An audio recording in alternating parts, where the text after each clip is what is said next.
Hello and welcome to the Grit YouTube channel.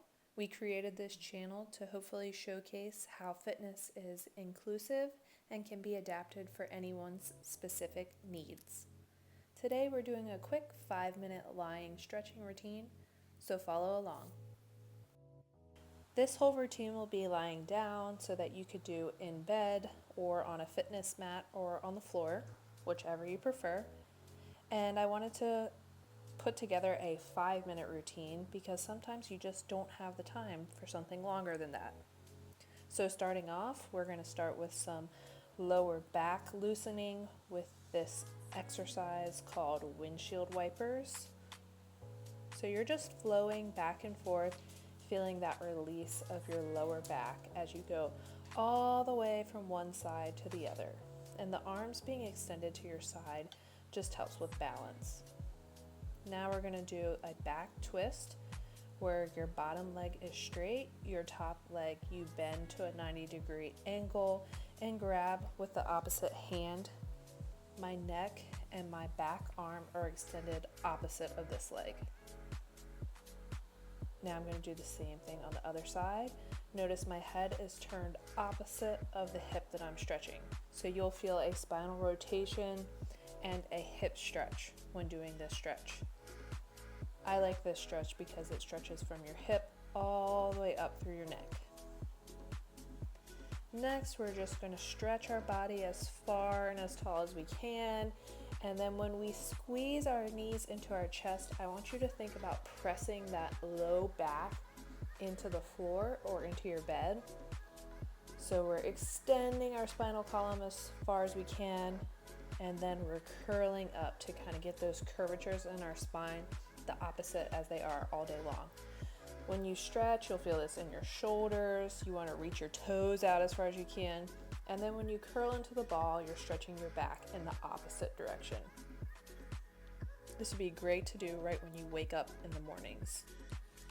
This is your reminder that stretching often follows your breathing, and to make sure that you're taking nice deep breaths throughout your stretching routine and not holding your breath. This is one of my favorite stretches that's often overlooked, and you can see that I'm stretching my hip flexor. So your bottom leg and everything that's on the mat is kind of stabilizing, and you're pulling that top leg backwards to stretch the front of your hip near your pelvis. This is something that can get tight throughout our days, especially if you're sitting a lot, if you have an office job, anything like that. So we want to stretch those hip flexors because they're very important muscles and they're often difficult for people to remember to stretch.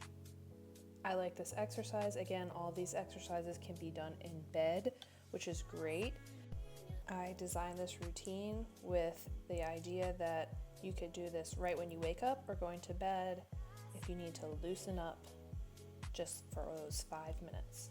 I like to roll up because it gives me a chance to roll out that lower part of my back that often gets neglected.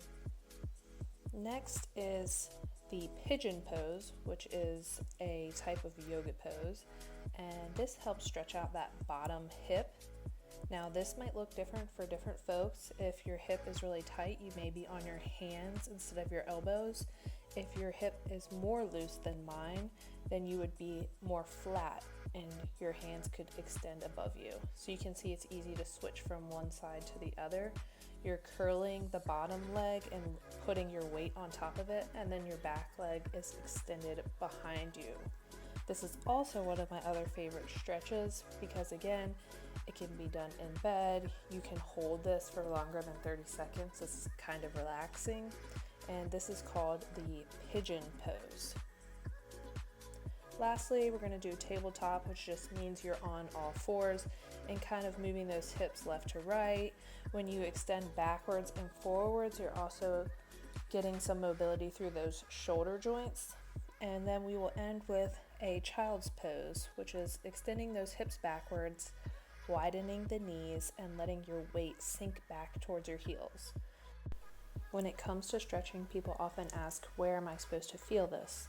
Well, child's pose is a great example of something that you will feel in multiple places. When you're posed like this, you should feel a release in your upper shoulders, your back, your hips, maybe even the front of your legs. This is a big reason why child's pose is one of my favorite stretches. And if you're not quite ready to get out of bed yet after child's pose, go ahead and try this next variation. Our only difference here is we are tucking one arm underneath of our torso in order to get some spinal rotation. Again, very easy to do in bed because this would be easier on your knees and your joints. And then this is just a great way to start your day. Quick 5 minutes and your whole body is stretched out. Thank you for watching, and I hope you'll join us for our next video.